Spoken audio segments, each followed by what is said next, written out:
iltaan. Täällä palaillaan Helsingin komennukselta heinäkuussa takaisin kotia kohti. Kello on 9 ja ei voi kyllä valittaa, niin paisemat ja aurinko paistaa.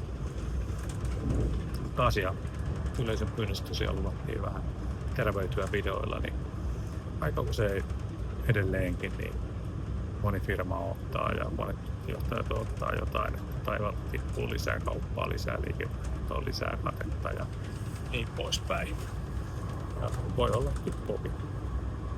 Mutta se on ehkä vähän kuin urheilussa, että jos me halutaan jotain, mitä meillä ei ole, niin pitäisikö meidän tehdä jotain, mitä me ollaan aikaisemmin tehty. Aika vähän näkyy vielä kasvuun liittyviä kasvustrategioita ja kunnolla jalkautusta tapaamismäärissä muissa soitoissa. Kesä 2026 taitaa olla aika optimaalista kasvun aikaa.